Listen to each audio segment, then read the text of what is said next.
Këtë 10 vjetor përkujtojmë jetën dhe veprën e babit gjatë kohës që ai ishte në mesin tonë.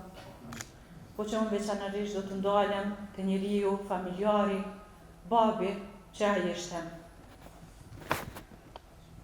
Besoj që si çdo klient tjetër edhe babi ynë ka qenë gjithmonë pranë nesh. Po jo vetëm, ishte pranë gjithë familjes. Ka qenë një njeri I urtë, me virtyte të larta, po dhe shumë këmbgulës. I urtë në fjalën në mendim, e I kujdesshëm në çdo veprim, dhe gjithë kemi gjetë prekjen bisedat me ta. Momentet kur duhet, apo në situata të rëndësishme të familjes, ai dinte truan të qetësinë dhe asnjëherë nuk ngutej marrjen e vendimeve. Kjo jo gjithmonë na konvenonte neve si familje, se na donin përgjigje më të shpejta, më të ngutshme, po kjo nuk ishte natyra e tij. Gjithmonë ai gjente zgjidhjen për çdo situatë që ne përballeshim. E kjo na bënte që ne asnjëherë të mos merrnim vendime pa u konsultuar me të, sepse mendimet e tij ishin vulë e vendimeve tona familjare. Si fëmijë, kjesh një prind që të gjithë e vlerësojnë dhe gjithmonë e kërkojnë mendimin e tij, nuk ka qenë gjë tjetër përveç se një krenari e madhe dhe një model për të ndjekur. Kujdesi për të gjithë nuk ishte gjithmonë I lehtë. Nana dhe ne si fëmijë të vegjël e përjetonim shumë rënd periudhën kur ai mungonte në shtëpi, sepse babi ishte diku në larg, duke bërë plane e duke u angazhu që populli të ngrihej në këmbë për të qenë I lirë. Edhe si fëmijë, pa ditur ta shpjegojmë si ndjenjë, ne kemi ndjerë thellë në shpirt mungesën e tij. Sidomos në kohët më të vështira të luftës, ku së bashku me Axhen, mikun e shtëpisë dhe shumë familjar, u burgosën dhe fati I tyre ishte në dorën e armikut. Për shkak të rrethanave të atëhershme dhe për fatin tonë shumë të mirë si familje, edhe pse me shumë pasoja, gjithë që u burgosën u liruan. Edhe pse në moshë të vogël, vetëm 7 vjeç. Kujtohet shumë mirë momenti I hyrjes në pragun e shtëpisë të babit, Axhes Ali e mikut Sadikut. Një moment që nuk do të harroj kurrë, është mia brenda meje, I strukur në një qoshe, duke shiku babin me plot mall e frikë, mos prapë do të vinë na marrin. Në atë moment, babi I ndjeu shkimin tim, si baba për vajzën, dhe tha, Lerin e ja përqafoj e babin. Vrapova drejt në brerin e tij, e përqafova me shumë madh. Po në atë përqafim e ndëgjova një brit që më ngriu në vend. Në qas nuk e kuptova si ndjenjë. Po më vonë e mora vesh se ajo ishte dhimbja që ai mbante nga vuajtjet në burg, ku trupi I tij ishte me plagë dhe ma vjosje nga torturat. Në sytë e gjithë familjes ra një heshtje në bomë. Derisa atë e krejo gjyshi Aslan. E në prapë gjithë fëmijëve të dalim jashtë, e të luajnë, po pa mos u larguar asnjëherë prej oborrit të shtëpisë, për shkak sigurisë, sepse ishim në vëzhgim të policisë. Në gjitha ditët në vazhdim, vajza e vogël brenda meje ndjente trishtim për dhimbjen dhe plagët e tij. Ditë trishtim edhe për flamurin kuqezit që nisën nga nana, që qëndronte gjithmonë I varur në mur, e që u dash ta digjnim për shkak të kontrollave. Po babi, edhe në momente dhimbjesh mundohej të na jepte dashuri, duke fshehur kështu dhimbjen e tij. E po ashtu, kjo nuk e ndaloi të shpresonte që po vinin ditë të mira për kombin tonë. Fakt ai gjithmonë ka qenë shumë optimist. Në kohën e pas luftës, gjatë bisedave tona në darkë, babi kishte mënyrat e tij shumë të veçanta për të na mësuar, sidomos neve fëmijëve.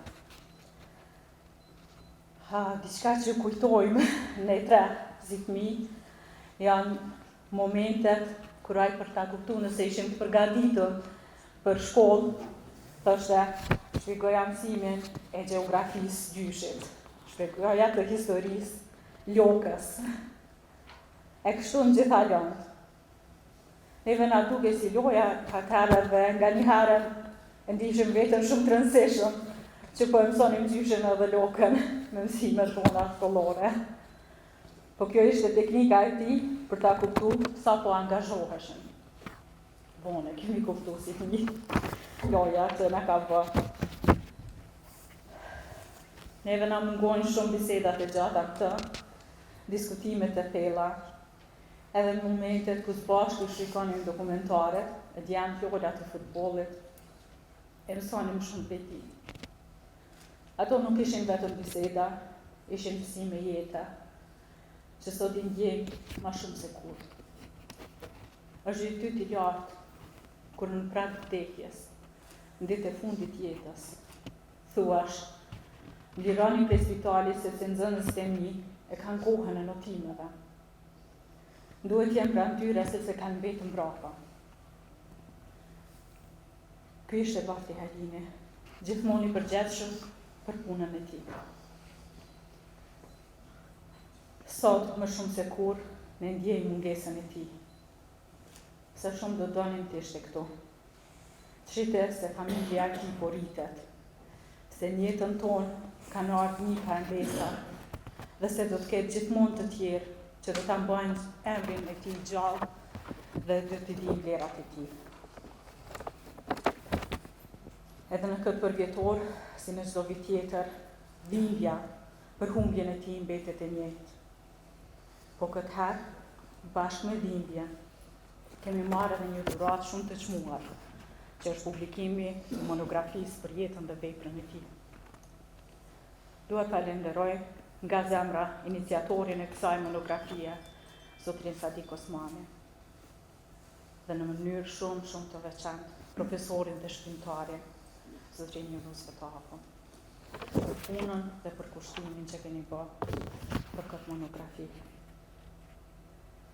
Profesor Yunus, përmes kësaj monografie, ju nuk na keni dhuru vetëm një libër, por na keni kthy kujtimet në jetë.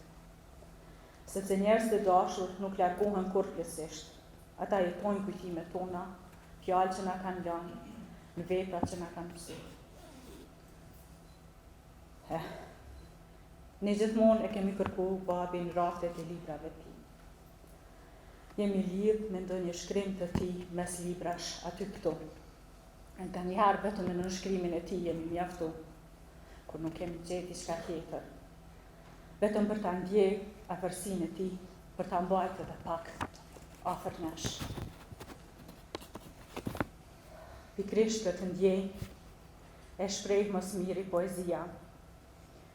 Kur të jesh mërzitur shumë nga drejtë roagolli, cilën më lajoni ta lexoj për parash.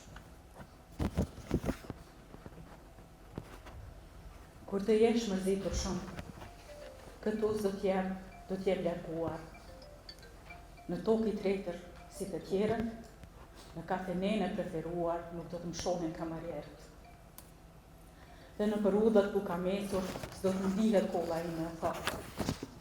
Mbi varrin tim do të rri i heshtur, një qipares si murgin gratë. Ti do të rishtohesh atëherë, se s'do të më kesh në dhunë të gjallë.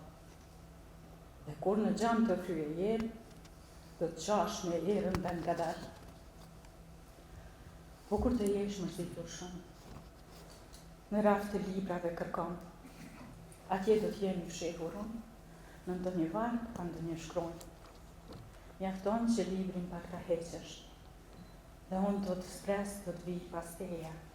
Ti si dikur me mallë do të qeshësh, si një pirim pas një rëket. Andaj, tani e tutje, ai do t'jek me në raktet e libra të tij dhe të fëmijëve tanë. Sa herë t'jemi të mërzitur shumë, do t'a kërkojmë, do t'a gjejmë librin e tij dhe do të shmallemi me ta, edhe duke qarë me erën ndaj kadal. Sepse babi nuk është veç një kujtim, Ajo është një udhërfyes I përhershëm për ne. Ai jeton në çdo fjalë që na ka lënë, në çdo vlerë që na ka mësuar dhe në çdo hap që ne vazhdojmë ta bëjmë.